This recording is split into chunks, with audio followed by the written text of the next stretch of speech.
Marriage वाली बहू। सुबह का वक्त था और सरला जी काफी उदास चेहरा लिए हुए पार्क में बैठी हुई थी। तभी उनकी सहेली सुमन वहां पर आती है। क्या हुआ सरला जी, आज मॉर्निंग वॉक करने का इरादा नहीं है क्या? इस तरह चुपचाप क्यों बैठी हैं? आई तो थी ये सोचकर कि पार्क में जाकर थोड़ी देर पहले टहल लूंगी, लेकिन क्या करूं, मन ही नहीं कर रहा। अरे सब ठीक है, तो इतनी परेशान क्यों नजर आ रही हैं? नहीं नहीं, ऐसी तो कोई बात नहीं है, सब ठीक है। अरे भाई, अब तो आपको खुश नजर आना चाहिए। अभी कुछ महीने पहले तो बेटे की शादी हुई है, घर में नई बहू आई है, आपके चेहरे पर तो रौनक नजर आनी चाहिए। अरे छोड़ो भी, आजकल की बहुओं के बारे में क्या बताऊं आपको। क्यों, क्या हुआ बहन जी, कोई परेशानी है क्या? कुछ किया क्या बहू रानी ने? अरे भाई, अभी तो शादी को 6 महीने हुए हैं। अब आपसे क्या छुपाना, आप तो जानती हैं मेरे बेटे ने लव मैरिज की है और मुझे ना इन लव मैरिज वाले बहुओं पर बिल्कुल भरोसा नहीं। ना जाने कब मेरे बेटे के कान धर दे। अरे लेकिन सरला जी, आपके बहू बेटा तो आपके साथ ही रहते हैं, फिर आपको इस बात का डर क्यों है? पता नहीं क्यों बहन जी, अभी तो मुझे अपनी बेटी दीपाली की भी शादी करनी है। बस इसी बात को सोचकर परेशान रहती हूँ। ये लव मैरिज वाली बहू पता नहीं कितने दिन परिवार में एडजस्ट कर पाएगी। कल को अगर बेटे को लेकर दूसरी जगह चली गई तो क्या होगा? अरे हाँ, याद आया, दीपाली तो दिल्ली में नौकरी करती है ना? हाँ हाँ, बहुत अच्छी नौकरी लगी है उसकी। और आप किसी से कहना मत, अपने ऑफिस में साथ में काम करने वाला कोई लड़का उसे बहुत पसंद है, बता रही थी मुझे।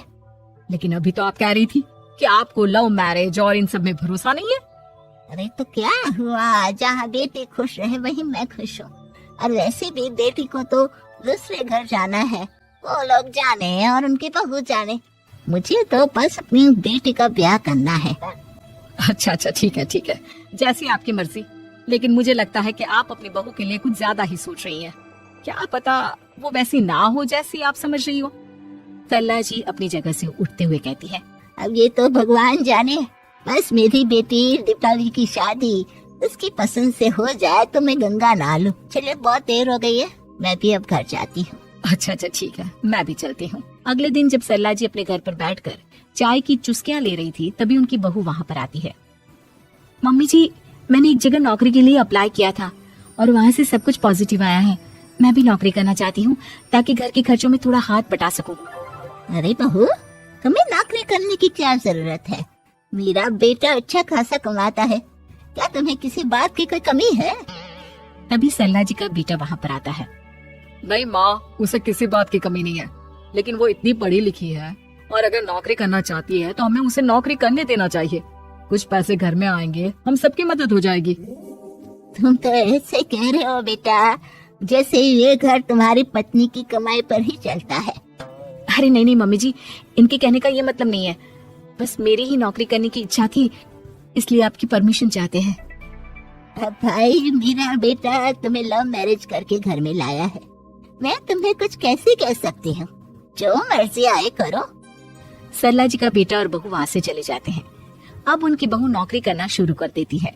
कुछ ही दिन बाद सरला जी की बेटी दिल्ली से अपने घर आती है और अपनी माँ से कहती है, माँ, मैंने आपको बताया था ना, मुझे अपने ऑफिस में साथ काम करने वाले एक लड़के से बहुत प्यार है, मैं उससे शादी करना चाहती हूँ। माँ, हाँ हाँ, तो मैंने कब मना किया?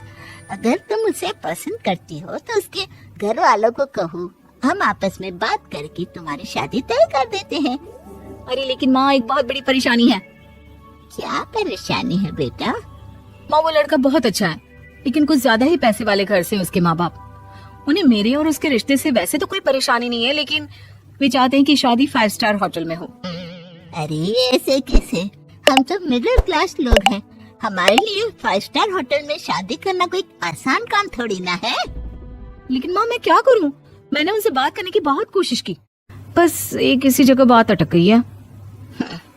साफ साफ कह दो बेटा, शादी करनी है तो ठीक है, लेकिन ये 5 स्टार में शादी करने वाली शर्त में नहीं मान सकती। अरे कैसी बात कर रही हैं आप मम्मी जी?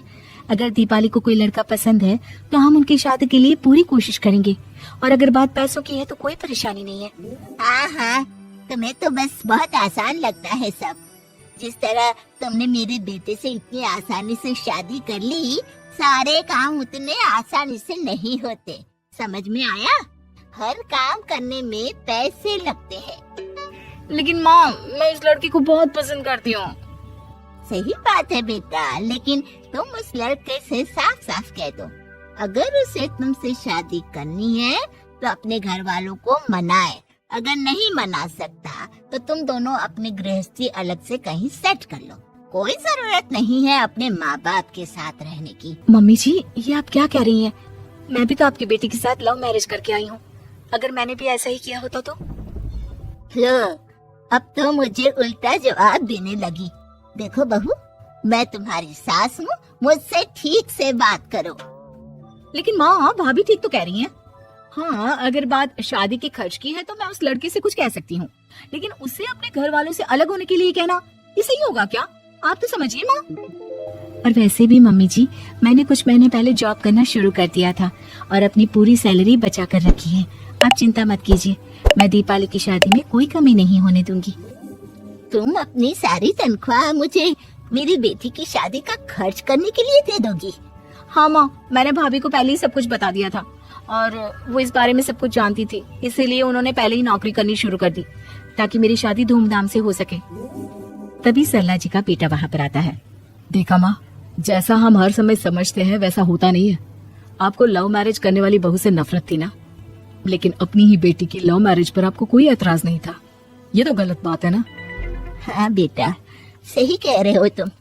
बहू, मुझे माफ कर दो, मैंने तुम्हारे बारे में गलत सोचा। आज से मैं बहू और बेटी में कोई फर्क नहीं करूंगी और अपनी लव मैरिज वाली बहू से तो बिल्कुल नफरत नहीं करूंगी।